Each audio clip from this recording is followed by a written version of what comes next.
Listen to this from 1987, a BBC report 30 years ago. 1,200 patients may die after receiving treatment which was known to be potentially lethal.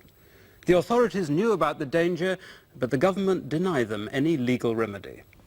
In what is said to be the biggest medical disaster since the health service was set up, more than 1,000 people with haemophilia have been infected with AIDS antibodies after being treated with what should have been life-saving blood products. Even when it was discovered that dangerous viruses could be eliminated by heat-treating the suspect plasma, it took the government 4 or 5 critical months before the process was applied. And some blood donated before the treatment was introduced could still be in stock in a potentially lethal pipeline.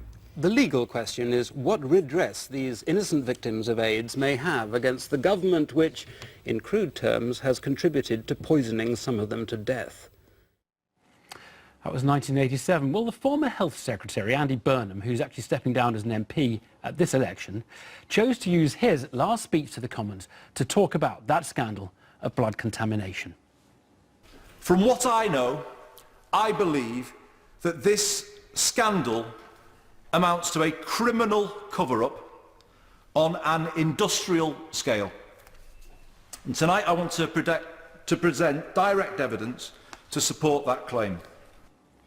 Well, in total, 2,000 deaths have been linked to the contamination, many of them haemophiliacs who've died from HIV or hepatitis. There was an apology from the Prime Minister, the then Prime Minister, David Cameron, 2 years ago, but the issue is far from closed. I'm joined by Andy Evans, the co-founder of the campaign group Tainted Blood. Andy, you were probably glad to hear Andy Burnham talking about it yesterday. It was a breakthrough moment for us, Evan. We've been waiting for this for a good part of the last 30 years, yes. You were a child receiving blood transfusions. Just tell us about your case. So I was infected, excuse me, in 1982 when I was 5 years old. We know now that the blood transfusions were known to be infected, but they were being used anyway. My parents weren't told until I was about 7 or 8 years old. Did they know you'd been infected? They did. They did. It's shown on my medical records that they knew for quite a while before my parents were informed. And you infected with? With HIV and hepatitis C, and hepatitis B for that matter, yes. Right. And they didn't think to tell your parents? Well, it seems to be a trend across the country that people were not told as soon as they were infected. And there's one good reason for this, a terrible reason, and one terrible consequence as well. The reason is that we know that patients were being monitored for infectivity trials, especially people who'd never been treated before, because they didn't know how the progress of the disease would be transmitted in blood. And we have a letter to say that actually human trials were cheaper than chimpanzees in that case. Right. And the terrible consequence was, of course, that people who were sexually active and in relationships were infecting their partners, and we have several people that were infected during that terrible time, yes. Gosh. How are you now? I'm recovering. I was diagnosed with full-blown AIDS when I was 16 and missed about 4 years of my life being in hospital and expecting to die until new combination therapies came out. Yes.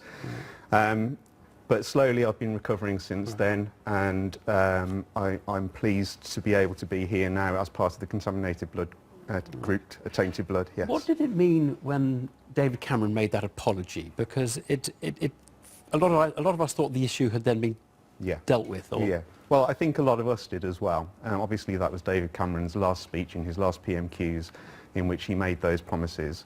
But since then, his apology has been found to be pretty hollow. It's meaningless, really. The other pledges that he made at the time to settle this, both financially and to settle it as far as justice is concerned, have been pushed aside. Right. So you've been to... What's the legal situation here? Because a lot of people would say, well, you take the NHS to court and you get decent compensation. Yes. They've done something pretty awful, and it's... Okay, so in 1990, we took the NHS to court. It was my parents at the time. Right. People were dropping like flies, and so they came up with a settlement, an out-of-court settlement, in which we were forced to sign waivers. So it's basically saying that we wouldn't sue for any further...